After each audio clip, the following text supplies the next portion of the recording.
नमस्कार साथियों, अगर बीटीएससी वर्क इंस्पेक्टर और पंप ऑपरेटर की तैयारी कर रहे हो तो ये वीडियो आपके लिए। आज मैं आपको मैशनिस्ट सेकेंड ईयर का जो मॉड्यूल 10 है प्रोडक्टिविटी और कॉन्सेप्ट बतलाने वाला हूँ। तो वीडियो में शुरू से लेकर अंत तक बने रहिएगा। तो चलिएगा इस वीडियो को स्टार्ट करते हैं। आपका पहला क्वेश्चन क्या लिखा हुआ है? वह कौन सा समय है जिसके दौरान खराबी के कारण जो उपकरण काम नहीं करता है? क्या लगा? वह कौन सा समय है जिसके दौरान जो खराबी के कारण जो उपकरण जो काम नहीं करता है? यह दोस्तों डाउन टाइम। डाउन मान लो आपका चीज़ कोई डाउन हो रहा है तो आप क्या होइएगा? तो वो जो है वो ख़राब समय है। डाउन हो रहा है तो ख़राब समय है। तो वही पूछ रहा, वह कौन सा समय है जिसके दौरान जो है खराबी के कारण मतलब खराबी का उपकरण जो है काम नहीं करता, मतलब ख़राब भी हो रहा है और मेरा दिमाग भी काम नहीं कर रहा। वही दोस्तों डाउन टाइम, मतलब मेरा दिमाग डाउन हो जाने के बाद क्या होगा? ख़राब भी होगा और काम भी नहीं करेगा। तो वह down time. Down time, down time, down time, down time, down. देखो वह कौन सा समय है जिसके दौरान खराबी के कारण मतलब कोई चीज़ खराबी के कारण जो है काम नहीं करेगा। वह दोस्तों डाउन टाइम।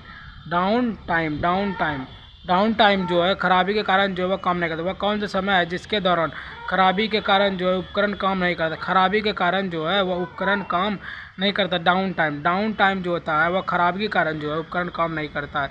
सी एकदम राइट आंसर होगा। अगला क्वेश्चन की बात करते हैं। दूसरा नंबर क्वेश्चन क्या कर रहे थे? तो मिररिंग ऑपरेशन के लिए समय की गणना कैसे करें? मिररिंग ऑपरेशन के लिए समय की गणना कैसे करें? यह करें जांच की लंबाई प्लस ट्रेवल जांच की लंबाई टेबल और ट्रेवल बटे फीड गुना आरपीएम।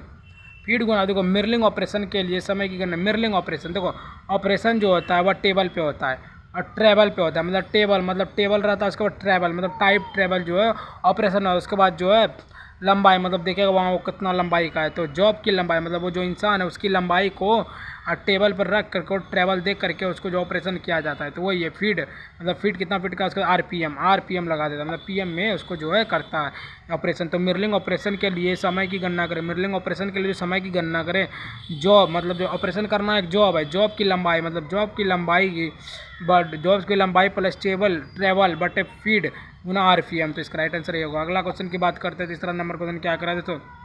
प्रत्यक्ष सामग्री और प्रत्यक्ष श्रम लागत के अलावा अन्य सभी व्ययों को क्या कहा जाता है? यह कहा था व्यय कहा था। व्यय कहा जाता है। प्रत्यक्ष सामग्री और प्रत्यक्ष श्रम लागत के अलावा जो है अन्य सभी व्ययों को क्या कहा जाता है? यह व्यय कहा था। व्यय हम देखो प्रत्यक्ष सामग्री और अप्रत्यक्ष श्रम। प्रत्यक्ष सामग्री प्रत्यक्ष श्रम। प्रत्यक्ष सामग्री प्रत्यक्ष श्रम। देखो प्रत्यक्ष मतलब प्रत्यक्ष क्या होगा? व्यय। देखो प्रत्यक्ष सामग्री और प्रत्यक्ष श्रम जो होता है श्रम व्यय मतलब समझ रहे हो? श्रम व्यय मतलब श्रम वे मतलब आधा वो व्यय। देखो व्यय पूछ रहा है ना, श्रम मतलब श्रम आता है व्यय मतलब तो आता क्या रहा? श्रम आ रहा है। तो प्रत्यक्ष सामग्री और प्रत्यक्ष श्रम लागत के अलावा अन्य सही व्ययों का क्या? अन्य सही व्यय वो तो लिखवे क्या यार? व्यय लिखा तो व्यय, तो बी एकदम राइट आंसर होगा। अगला क्वेश्चन की बात करते हैं। चौथा नंबर क्वेश्चन क्या करा दोस्तों? किसी जॉब की मशीनिंग के शुरू से अंत तक के समय को क्या कहा जाता है? किसी जॉब की मशीनिंग के शुरू से अंत तक के समय को क्या कहा जाता है? यह चक्र समय का था। चक्र समय देखो बतलाते हैं। किसी जॉब मतलब मान लो कोई चीज़ का हम जॉबिंग कर रहे हैं तो उसकी मशीनिंग के शुरू मतलब जो हम शुरू करते हैं उसके बाद अंत के समय को क्या कहते हैं? चक्र समय। मतलब जो वो चक्र जितना देर घूमेगा ना उसी को समय कहेंगे। मान लो हम अभी स्टार्ट किए, क्या ये स्टार्टिंग हुआ, फिर लास्ट में जो बंद करेंगे वो हो गया मेरा एंड हो गया, अंत हो गया। तो किसी जॉब को मशीनिंग करते समय, किसी जॉब को मशीनिंग करने शुरू से अंत तक के समय को क्या कहते हैं? तो चक्र समय। चक्र समय मतलब चक्र वो घूम रहा है तभी हम उसको समय को काउंट करें तो चक्र समय। तो सी एकदम राइट आंसर होगा। अगला क्वेश्चन चौथा नंबर क्वेश्चन क्या करा है दोस्तों? टूल के घिसने के कारण जॉब के साइजिंग में होने वाले बदलाव को कैसे ठीक करें?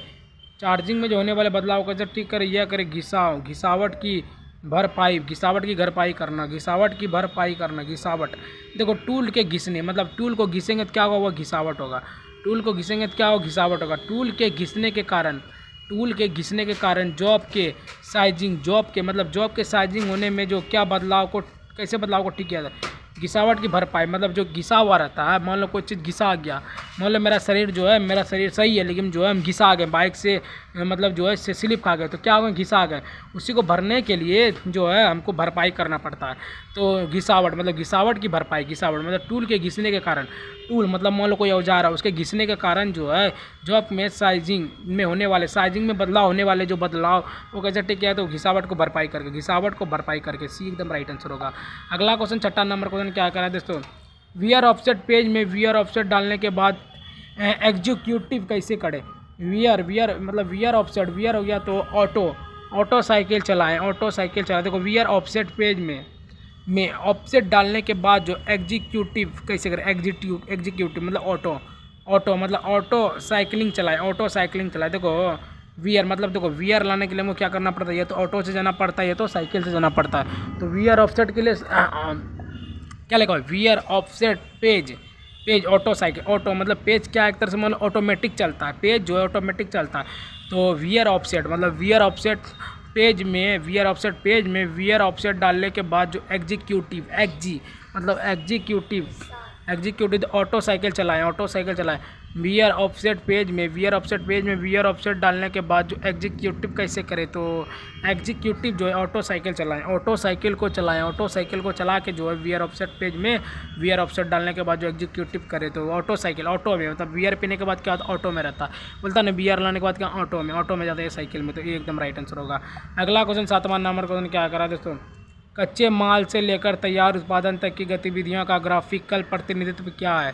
कच्चे माल से लेकर तैयार उत्पादन तक की गतिविधियों का ग्राफिकल प्रतिनिधित्व जो है वह क्या है, वो जो प्रतिनिधित्व है वह तो प्रतिक्रिया चार्ट, देखो प्रतिक्रिया चार्ट लिखा हुआ है ना, प्रक्रिया चार्ट। देखो इसका हमको एक ट्रिक आ गया, देखो कच्चा माल क्या होता है, प्रक्रिया कर रहा है मतलब क्रिया हो रहा है उसके बाद चार्ट बन रहा है।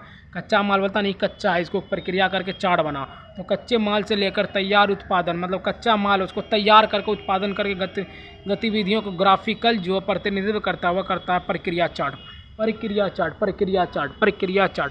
देखो कच्चे माल से लेकर तैयार, मतलब कच्चा माल है क्या कर ग्राफिकल कच्चे माल से लेकर तैयार उत्पादन तक की गतिविधियों का ग्राफिकल प्रतिनिधित्व क्या है, तो ये है प्रक्रिया चार्ट। कच्चा माल क्या है, चार्ट, इसका डी एकदम राइट आंसर होगा। देखिए डी। अगला क्वेश्चन 8वां नंबर क्वेश्चन क्या कर रहे हैं दोस्तों, इनमें से कौन सा मशीन जो है चक्र समय है। किसी भाग पर काम करने वाली मशीन, देखो इनमें से कौन सा मशीन जो है चक्र समय है, देखो इनमें से कौन सा मशीन चक्र समय मतलब मशीन जो उसके चक्र समय, तो किसी भाग पर काम करने वाली मशीन। मान लो देखो किसी भाग मतलब मान लो हम एक भाग लें, एक टुकड़ा लें, उसी को काम करने के समय कोई मशीन चक्र कहते हैं। क्या लगवाए, इनमें से कौन सा मशीन जो है चक्र समय,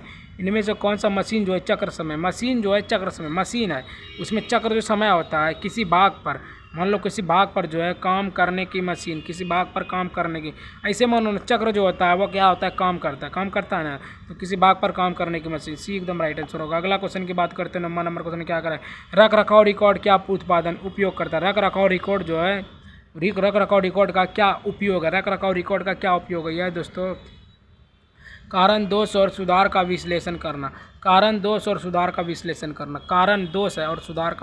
कर रहा है। रख रखाव रिकॉर्ड का क्या, रख रखाव मतलब रख के क्या कर रहा है, मान लो हम कोई चीज़ को रख दिए तो क्या कर रहा है, वो दोष हो जाएगा मतलब खराब हो जाएगा। तो कारण दोष और सुधार का विश्लेषण करना, कारण दोष फिर उसके बाद सुधार करो, मतलब कोई सामान को हम रख दिए वो क्या हो गया, दोष हो गया, उसके बाद जो उसको सुधार के लिए भी लेके जाओ। तो कारण दोष को सुधार का विश्लेषण। रख रखाव रिकॉर्ड का क्या उपयोग है, रख रखाव मान लो कोई चीज़ को हम रख दिए, रख रखाव रिकॉर्ड हम देखते हैं क्या 10 साल एक चीज़ को रख देते हैं उसका रिकॉर्ड क्या होता है, पहले तो उसमें दोष लग जाएगा, दोष मतलब खराब, कारण जो है दोष मतलब खराब हो जाएगा, और फिर सुधार का विश्लेषण करना, फिर जो उसको वही उसी तरह सुधार करो, तो इसका राइट आंसर सी होगा। अगला क्वेश्चन की बात करते हैं, 10वां नंबर क्वेश्चन क्या करा दोस्तों, यदि सामग्री लागत 25,000 रुपये, श्रम लागत 63,000 रुपये और ओवरहेड 20,000 रुपये है, तो कुल लागत क्या होगा, कुल लागत जो होगा वो होगा 1,08,000 रुपये, 1,08,000 रुपये। ये ITI में क्वेश्चन पूछा था, क्या पूछा था, यदि सामग्री लागत 25,000, उसके बाद जो है श्रम लागत 63,000 और रुपये का लागत जो है ओवरहेड जो है वह 20,000, तो 20, 25 और ये टोटल लगा 108 रुपये, 1,08,000 रुपये, 1,08,000। अगर हम इसको जोड़ेंगे भी ना तो क्या हो रहा है, 1,08,000 पूर रहा है, कैसे पूर रहा है, देखो 20,000 और 25,000, 20, 25 45,000, 45,000 और 63,000, तो हो गया 45, मतलब 4 इधर जो और 6 4 10 हो गया 108, मतलब 1,08,000 रुपया जो है ये टोटल पूछ रहा है। इसे हम जोड़ के पुरा देंगे, बी एकदम राइट आंसर होगा। अगला क्वेश्चन 11वां नंबर क्वेश्चन क्या कह रहा है दोस्तों, ऑटो साइकिलिंग समय किसे कहते हैं? ऑटो साइकिलिंग समय किसे कहते हैं? मशीन बिना किसी मानवीय हस्तक्षेप से चलती है। मशीन जो ऑटो साइकिल मतलब क्या कर रहा है, ऑटो मतलब मान लो हम कोई चीज़ ऑटो, हम अपना जो ऑटोमेटिक मोबाइल हम चला देंगे, क्या होता है, मान लो कोई वीडियो देख रहे हैं हम ऑटोमेटिक छोड़ देते, क्या आ रहा है, मशीन बिना किसी मानवीय हस्तक्षेप से चलती है। मशीन जो है बिना किसी मानवीय हस्तक्षेप से चलती है, ऑटोमेटिक मतलब हस्तक्षेप मतलब जो मतलब वो अस्त हो जाता है ना, तो हस्तक्षेप करती है। मशीन जो है बिना किसी मानवीय हस्तक्षेप से चलती है, बिना किसी मानवीय हस्तक्षेप से चलती है। मशीन जो है बिना किसी, देखो ऑटो साइकिलिंग समय किसे कहते हैं?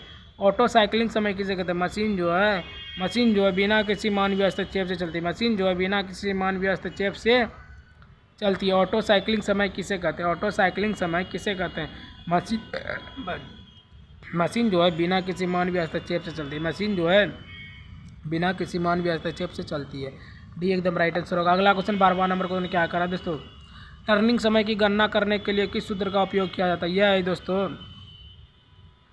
L/F एक्स एन, L/F(x(n), देखो कैसे लिख L/F(x(n), L/F(x(n), देखो टर्निंग होता है, देखो टर्निंग जो होता है वो L होता है, मतलब L लग गया, मतलब किसी की ज़िंदगी में अगर टर्निंग हो रहा है या तो L लग गया, L की वजह से टर्निंग। मान लो किसी का ज़िंदगी अच्छा जा रहा है लेकिन उसकी ज़िंदगी में क्या लग गया, L लग गया, तो ये हो गया टर्निंग। तो टर्निंग समय की गणना करने के लिए सूत्र होता है L, मतलब L हो गया, L लग गया, उसके बाद F मतलब फॉल्स हो गया, L लग गया फिर फॉल्स हो गया, सब चीज़ वो फॉल्स हो रहा है। उसके बाद जो है X मतलब जो उसकी जो X है वो भी छोड़ के चले गई, फिर वो N मतलब वो बेनल्ला हो गया, नल्ला हो गया, वो नल्ला, N से मतलब नल्ला हो गया।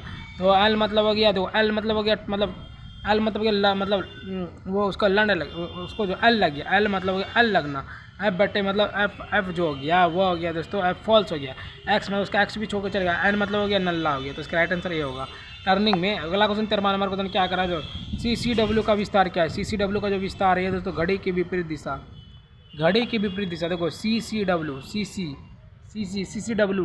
W क्या हो गया, वाट मतलब घड़ी की विपरीत दिशा, घड़ी की, देखो W हो गया वाट मतलब अगर घड़ी विपरीत दिशा में जा रहा है तो क्या बोलेगा, वाट। ये कैसे होने लगा, तो क्या हो गया वाट, मतलब CCW का क्या था, घड़ी की विपरीत दिशा, मतलब अगर विपरीत मतलब उल्टा अगर घड़ी चलने लगे तो वाट बोलेगा ना, वाट। तो CCW W मैंने होता है वाट, मतलब घड़ी की विपरीत दिशा, वाट मतलब ये कैसे हो सकता है, घड़ी उल्टा कैसे चल सकता है? तो CCW का विस्तार क्या है? CCW का जो विस्तार है घड़ी की विपरीत दिशा, घड़ी की विपरीत दिशा, ये एकदम राइट आंसर होगा। अगला क्वेश्चन की बात करते हैं, 14वां नंबर क्वेश्चन क्या करा दोस्तों, IPM का संक्षिप्त रूप क्या? IPM का जो संक्षिप्त रूप है IPM का वह है दोस्तों, IPM का संक्षिप्त रूप क्या है? IPM का संक्षिप्त रूप क्या है? यह इंच प्रति मिनट, इंच प्रति मिनट, देखो इंच, आई हो गया और P हो गया और फिर M हो गया, IPM आई देखो आई क्या हो गया, तरह से लंबा हो गया, आई क्या लंबा हो, तो इंच हो गया प्रति मिनट, इंच IPM मतलब PM में बोलता है ना, PM में जो ज़्यादातर जो PM में प्रति मिनट मतलब इंच मतलब 1 इंच हो गया, मतलब 5 इंच बोलता है ना, 5 इंच, तो प्रति मतलब PM मतलब हो गया रात में, तो IPM देखो IPM हो गया प्रति मिनट, इंच प्रति मिनट, PM है। देखो अगर हम एक इसमें को ट्रिक आ रहा है, IPM लिखा हुआ है ना, IPM का संक्षिप्त नाम होता है IPM, देखो P और M, अगर हमको I को नहीं लिखना है ना, I को अगर हम हटा देंगे ना, खाली PM करेंगे, PM जो होता है वो रात के टाइम होता है, मतलब 12 बजे तक जो है PM रहता है, फिर 12 के बाद AM आ जाता है।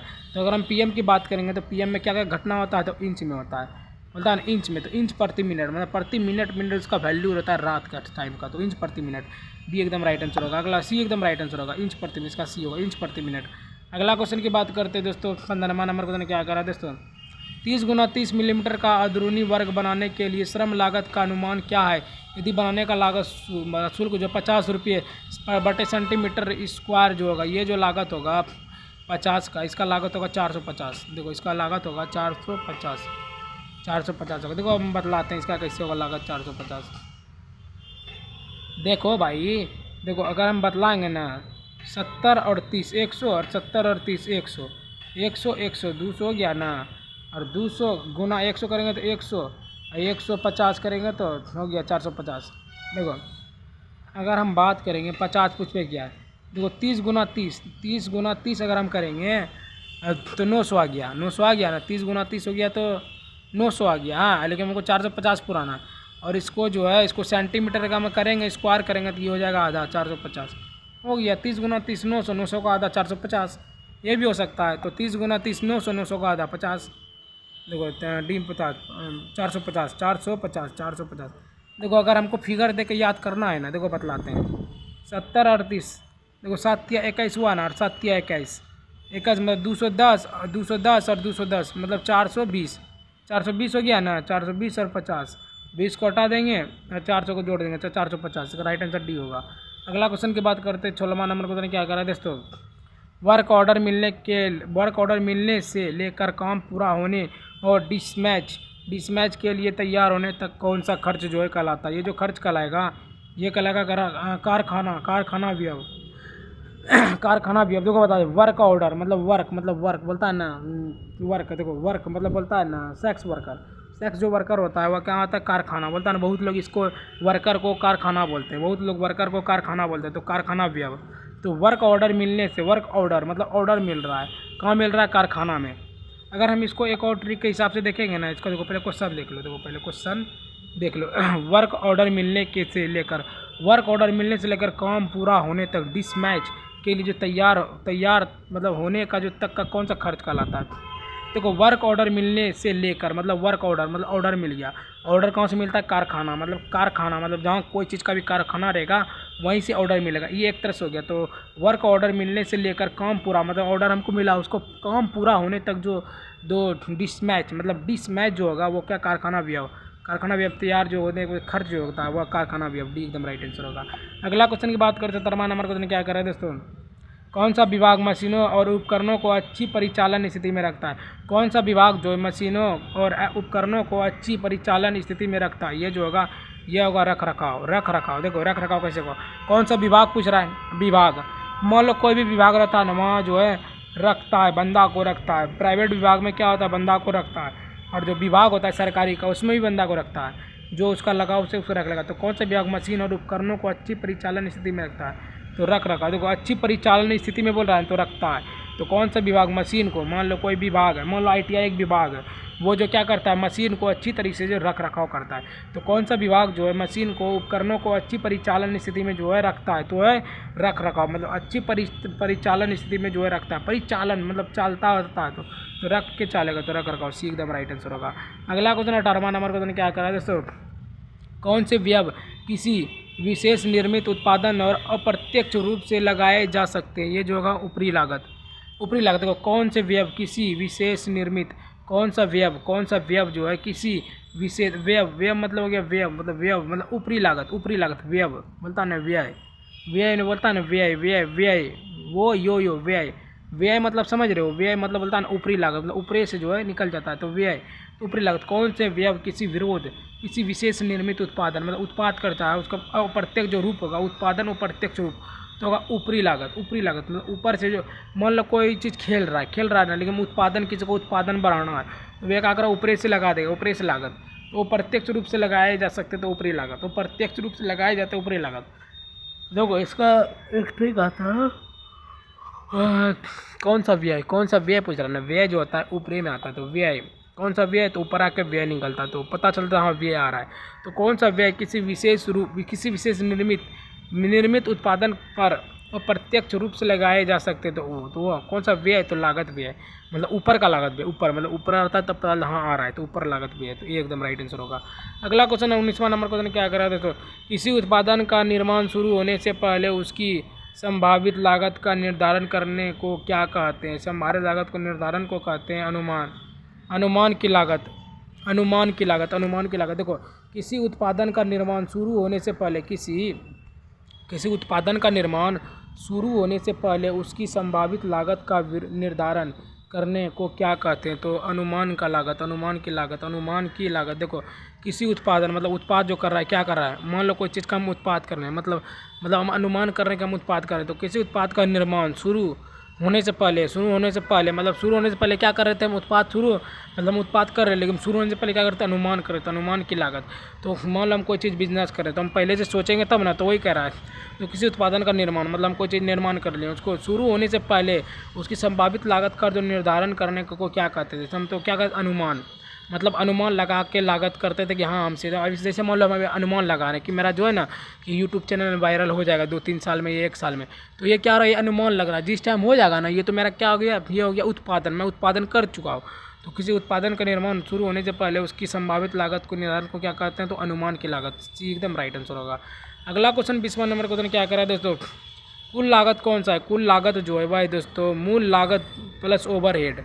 ओवरहेड मतलब देखो कुल लागत, मतलब कुल लागत, देखो कुल लागत मतलब समझ रहे हो, मूल मतलब मेरा जितना भी मूल मेरा सामान है, तो क्या कर रहे हैं, मूल लागत बटे ओवरलोड, मूल लागत बटे ओवरहेड। ओवरहेड मतलब अपना हेड भी बेच दिए, मेरा जितना भी हेड सामान था वो सब मैं बेच दिया। तो क्या करा, कुल लागत मतलब कुल मतलब हो गया सभी, तो सभी मतलब कुल मतलब सभी होगा। फिर मूल भी मतलब हो गया मूल, मैं बोलता नहीं ये मेरा मूल का, तो मूल में जितना चीज़ है ये सब मेरा है, तो ये भी मेरा है। तो कुल लागत कौन सा है, तो मूल लागत प्लस ओवरहेड, मतलब ओवर में इसमें जितने भी चीज़ ओवर है सब मेरा ही है, तो मूल लागत बटे कुल समय, मूल लागत प्लस ओवरहेड, तो ये एकदम राइट आंसर होगा।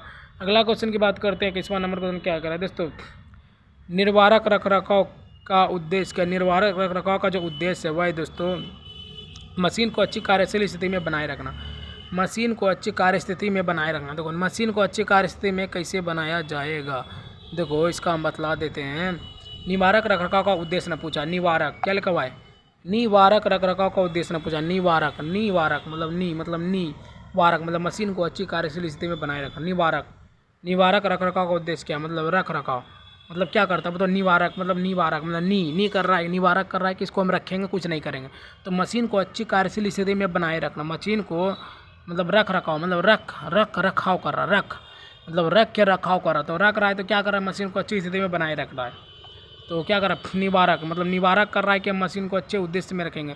तो मशीन को अच्छी कार्यस्थिति में बनाए रखना, मशीन को अच्छी कार्यशील स्थिति में बनाए रखना, ये एकदम राइट आंसर होगा। अगला क्वेश्चन की बात करते हैं, 22वां नंबर क्वेश्चन क्या कर रहे थे, तो 100 गुना 80 गुना 60 मिलीमीटर आकार में एक आयताकार ब्लॉक को मिरलिंग लागत का अनुमान क्या है। यदि मिरलिंग लागत ₹2 प्रति वर्ग है, तो ₹2 प्रति वर्ग होगा, तो इसका आंसर क्या होना चाहिए देखते हैं।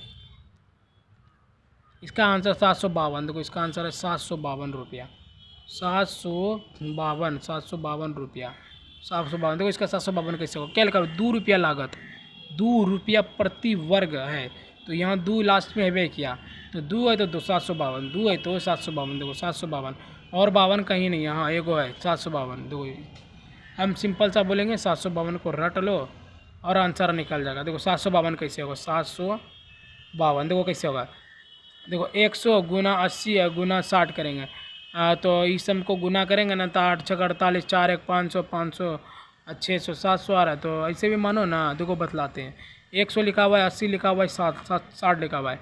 मिलीमीटर के आकार में एक आयताकार ब्लॉक का मिरलिंग लागत को अनुमान, यदि मिरलिंग की लागत ₹2 है तो क्या होगा, ₹2 है तो 752 ₹2 लागत मतलब ₹2 लागत। देखो इन सबको अगर हम गुना करेंगे, हाँ तो इन सबको गुना करके देखो देखो हम सिंपल सा बात करेंगे, 100 गुना 2 करेंगे ना तो 10,000 आता है।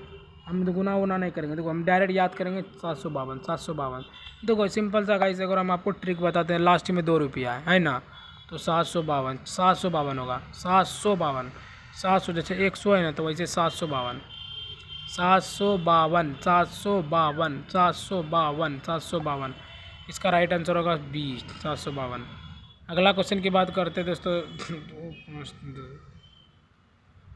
752 में कितना अक्षर है, 2, उसके बाद 3, उसके बाद फिर 2, 2 3 2, तो ऐसे समझ लो उसमें भी 3 अक्षर है। प्रोग्राम को इलेक्ट्रॉनिक तरीके से CNC मशीन में कैसे ट्रांसफ़र करें, प्रोग्राम को इलेक्ट्रॉनिक तरीके से CNC मशीन में कैसे ट्रांसफ़र करें, ये जो करें ये USB फ्लैश बटे मेमोरी कार्ड में माध्यम से। USB देखो प्रोग्राम मतलब कोई चीज़ का प्रोग्राम हो रहा था, USB बोलता है ना, प्रोग्राम वाला जितना भी डाटा हुआ वो USB में हमको कनेक्ट करके दे दो। तो प्रोग्राम के इलेक्ट्रॉनिक तरीके से CNC मशीन को कैसे ट्रांसफ़र करें, मतलब प्रोग्राम कहीं हो रहा है तो उसको ट्रांसफ़र में कैसे करें, USB से फ्लैश बटे मेमोरी कार्ड के माध्यम से। USB फ्लैश बटे मेमोरी कार्ड के ट्रांसफार्मर ना लिखा हुआ है। तो प्रोग्राम में इलेक्ट्रॉनिक तरीके से सीएनसी मशीन में कैसे ट्रांसफ़र करें, प्रोग्राम इलेक्ट्रॉनिक मशीन से सीएनसी मशीन में कैसे ट्रांसफ़र करें, यूएसबी फ्लैश बट्टे मेमोरी कार्ड के माध्यम से, यूएसबी फ्लैश बट्टे मेमोरी कार्ड के माध्यम से जो है प्रोग्राम को इलेक्ट्रॉनिक तरीके से सीएनसी मशीन को ट्रांसफ़र कर सकते हैं, यूएसबी फ्लैश बट्टे मेमोरी कार्ड के माध्यम से। ये एकदम राइट आंसर होगा। अगला क्वेश्चन 24वां नंबर क्वेश्चन क्या करा है दोस्तों, प्रिवेंटिव मेंटेनेंस में मशीन और इक्विपमेंट के समय समय पर इंस्पेक्टर कैसे किया जाता है। ये जो इंस्पेक्शन किया जाएगा, ये किया जाएगा चेकलिस्ट करके। देखो प्रिवेंटिव मतलब फ्री रहेगा तो क्या होगा, बार बार चेक करेगा। मान लो कोई चीज़ फ्री है, जैसे बोलता है ना कि ये गाड़ी चलाना फ्री है, तो क्या करे वो बार बार चेक कर चला रहा है, तो प्रिवेंटिव मेंटेनेंस देखो ऐसे मानेंगे चेकलिस्ट। अगर कोई चीज़ का मेंटेनेंस कर रहा है तो बार बार वो चेक कर रहा है कि गाड़ी ख़राब नहीं, तो प्रिवेंटिव मतलब फ्री, ऐसे मानो ना फ्री मेंटेनेंस मतलब मान लो कहीं फ्री मेंटेनेंस हो रहा है, मान लो बाइक का शोरूम में जो है फ्री मेंटेनेंस हो रहा है, तो क्या कर रहा है वो बार बार चेक लिस्ट करवा रहा है कि मेरा बाइक में कुछ खराबी तो नहीं, तो क्या कर रहा है वो बार बार चेक करवा रहा है। तो फ्री मेंटेनेंस मशीन और इक्विपमेंट का समय समय पर इंस्पेक्शन कैसे किया जाता है, तो चेकलिस्ट के अनुसार देखो प्रिवेंटिव मेंटेनेंस में मशीन को इक्विपमेंट का समय समय पर इंस्पेक्शन कैसे किया जाता है, चेकलिस्ट के अनुसार प्रिवेंटिव मेंटेनेंस में मशीन और इक्विपमेंट का समय समय पर इंस्पेक्शन कैसे किया जाता है, चेकलिस्ट के अनुसार। फ्री मेंटेनेंस होगा तो क्या होगा, चेकलिस्ट करवाएगा, तो एकदम राइट आंसर होगा। अगला क्वेश्चन की बात करें, लास्ट है दोस्तों, देख लीजिए फटाफट। कौन सा अक्षर टूल वीआर ऑफसेट मूल्य को इंगित करता है, कौन सा अक्षर टूल जो है वीआर ऑफसेट को जो है इंगित करता है। ये जो अक्षर टूल होगा ये होगा WBU। देखो कौन सा अक्षर मतलब अक्षर जो है टूल वीआर ऑफसेट मूल में इंगित करता है, WBU। देखो WBU एक ऐसा अक्षर है, BU देखो कौन सा अक्षर जो टूल बियर WBU। देखो टूल बियर मतलब देखो टूल और बियर, W मतलब वेस्ट बंगाल, B मतलब हो गया बियर, वेस्ट बंगाल में बियर मिलता है। यू मतलब हो गया यू इसको चाहिए, वेस्ट बंगाल से बियर इसको चाहिए, तो जाके ला दो। तो कौन सा अक्षर जो है टूल बियर मतलब बियर पीने के लिए कहाँ जाता है, वेस्ट बंगाल, तो WBU। तो कौन सा टूल बियर जो ऑफसेट मूल्य को इंगित करता है, कौन सा टूल बियर कौन सा टूल बियर ऑफसेट मूल्य को इंगित करता है, WBU। कौन सा टूल बियर जो है कौन सा अक्षर टूल वियर ऑफसेट मूल्य को इंगित करता है, कौन सा अक्षर वियर टूल वियर ऑफसेट को मूल्य इंगित करता है। मूल्य मतलब हो गया WB मतलब वेस्ट बंगाल, V मतलब वेस्ट बंगाल, U मतलब यू इसको चाहिए वेस्ट बंगाल से इसको दारू चाहिए, तो बियर चाहिए तो वेस्ट बंगाल, WBU से जो इसको वेस्ट बंगाल से दारू चाहिए, इसका राइट आंसर बी होगा। तो गाइस आज मैंने आपको टोटल 25 बहुत ही महत्वपूर्ण प्रश्न बतला दिए, जो कि सभी प्रश्न BTSC वर्क इंस्पेक्टर और पंप ऑपरेटर में पूछे जाने वाले बहुत ही महत्वपूर्ण प्रश्न थे। अगर गाइस आप लोगों को वीडियो थोड़ा सा भी अच्छा लगा हो तो वीडियो को लाइक सब्सक्राइब शेयर प्यारा सा कमेंट जरूर कीजिएगा। ठीक है गाइस, मिलते हैं किसी और नए वीडियो के साथ, तब तक के लिए बाय बाय, जय हिंद जय भारत।